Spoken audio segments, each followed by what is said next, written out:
Host Michael Jordan talks with a man who played quarterback with the fearless abandon of a daredevil and the cool poise of a gunfighter. His athletic skill and competitive spirit inspired his teams to victory in 2 Super Bowls. His name, Roger Staubach. You were a great all-around athlete in high school, and you received a lot of scholarship offers. But what made you finally decide to go to the Naval Academy? You know, I look back, and I didn't have an interest in the service schools. I just knew about them. There was TV shows about them. I think the Annapolis story was on TV, and they had a coach that came. He was really recruiting our center and our football team. Our center and myself were co-captains of our high school, and he was interested in the Naval Academy. And Coach Rick Frazano came and recruited him, was watching the film, and said, "Hey, you got a wild-looking quarterback out there." I was a running quarterback. He didn't see me throw very much. So he said, he told our coach, "See if you can get him out of class and come down." So I went down and talked to Rick Frazano, and he started talking about the Naval Academy. He said, "I at least want you to come up there to visit. When you graduate, we're going to give you a battleship." I'm still waiting for my battleship, by the way. I've never got my battleship. Roger Staubach entered the Naval Academy in 1961. The following year, he unveiled his reckless, daring approach to the game as the starting quarterback.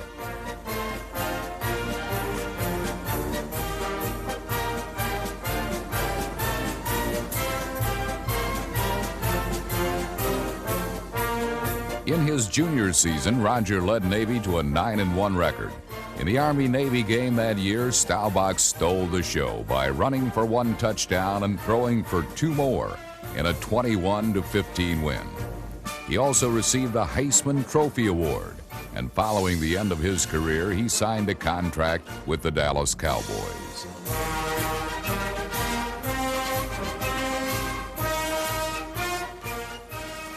Roger, after graduating from the academy in 1965, what expectations did you have about your career in pro football?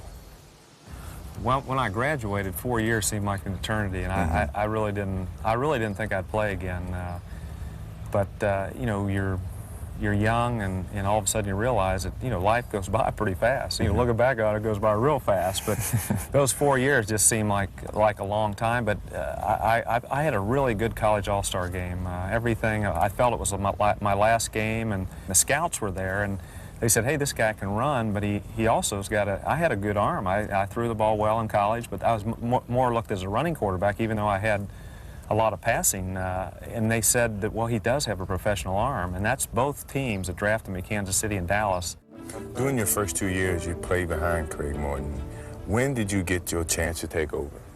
Well, the ironic thing, Craig hurt his finger in the preseason, and I played against the finished the game against the New York Jets and had a real good game, and then played Baltimore, my first starting job, an exhibition game, and I ran for 120 yards rushing, and Bubba Smith chased me all over the field, but I threw 4 interceptions. So I was a freaked out running quarterback out there, and everybody, Landry said, "Well, Roger, we have to go in the regular season. Craig was going to be out another week." And I remember they asked him, "Well, what do you expect?" And he said, "I don't know what to expect. He's got the physical talent, but we don't know what he's going to do." And I started against the St. Louis Cardinals. I stayed in the pocket. I threw the ball, and we beat St. Louis. But Craig came back and finished up that year. And the next year, he was hurt going into this regular season. I started again the first 2 games of the year, and he finished up the season. But my 3rd year, he and I went into camp as the starting quarterbacks. Actually, 2 starting quarterbacks. We literally both alternated games at the beginning of the year, which did not work out, and it was the middle of the 3rd year that I started, that I was announced I was a starting quarterback. When Craig Morton gave way to Roger Staubach, the Cowboys were a 4-3 team in need of a leader. Fakes to Calvin, back to throw, lost on the left side, it's caught by Hill at the 15, the 10, the 5, touchdown! Staubach's entrance into the lineup gave Dallas exactly what they were looking for, as he completed 60% of his passes and threw for 15 touchdowns. Along the way, he and flanker Bob Hayes developed a knack for coming up with the big plays as Dallas won 7 straight games. Deep down there, Hayes, and he's got it. Rogers' magic touch continued in the playoffs against Minnesota as this touchdown pass sealed a 20-12 win, which advanced Dallas to the NFC title game. There, the Cowboys did away with the San Francisco 49ers and earned the right to meet Miami in the Super Bowl. There you were playing in the biggest game of all and not even playing a complete NFL season. Were you nervous? Well, I had been through a couple Army-Navy games, Michael. So, we used to have 107,000 up there in Philadelphia. Yeah. So I was nervous, though. I mean, there's no question about that. But it was a good nervousness. I really was well prepared. I really believe in preparation. The Dallas Cowboys entered Super Bowl VI intent on proving that they could win the big one. Roger Staubach set out to overcome the Miami defense with a well-balanced game plan.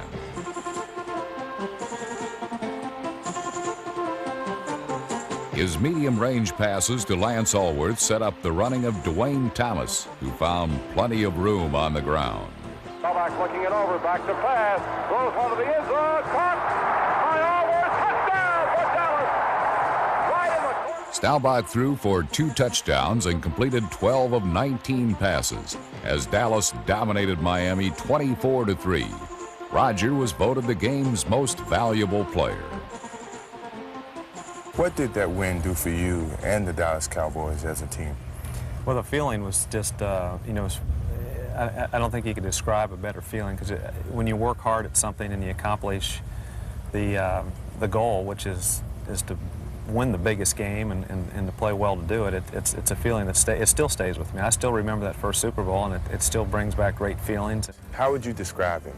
Coach Landry is tremendous concentration is, I think, an ingredient that can describe him very well. He's very intense. That's what you see this image on the sidelines. He's thinking ahead. He's thinking the next play. He's really into the game, and he just concentrates. Plus, his resiliency is amazing. I mean, whether it's after a bad game coming back the next week or after a rough season, he seems to put things behind him and get on to the job at hand, which is a real tremendous quality. I think you need it as an athlete, too, to kind of learn from the past, but don't let it bother you as you get ready for the future and let it drag you down. And Landry wouldn't allow that to happen. He could just, that's why he's still coaching, because he still can get excited starting a new season, and he concentrates, and he has the ability to continue to bring himself back when things aren't going particularly well.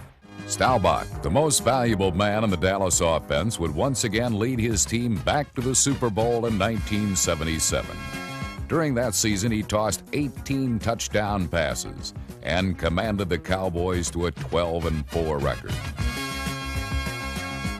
How did you feel about not calling your own plays?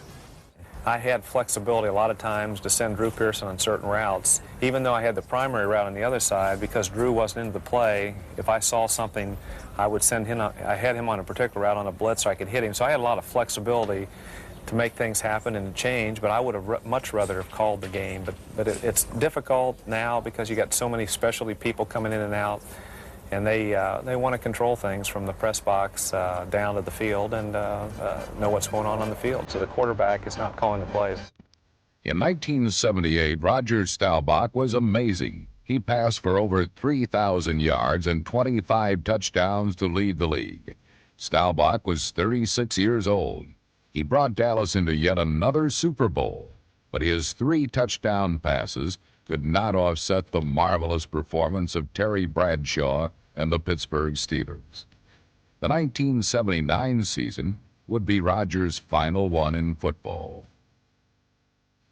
In the last game of the regular season, Roger orchestrated one of the most dramatic comebacks of his career against Washington. He brought Dallas from behind not once, but twice, and displayed all the savvy and spirit that made him the greatest clutch quarterback in football.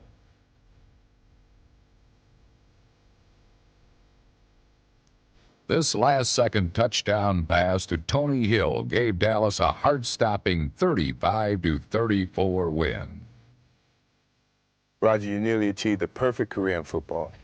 What's the secret to your good fortune? You have to work hard at whatever you do, and you have to have a commitment. I think for me, beyond this temporal life we're living, I have a strong spiritual commitment, and it keeps life in perspective. And the other thing, you just have to persevere. I've had some very tough happenings in my own family with both my parents, the way I lost my parents, and even though I've had my ups and downs, there's been more good than the rough times. But we've lost some games at Pittsburgh. You know, we've had some tough setbacks. So life is setbacks, but how you handle the setbacks and how you grow from them is a key thing. And I think I've got a lot of perseverance. Roger the Dodgers Staubach. Following a career that lasted 11 years, he was rated as the #1 quarterback of all time.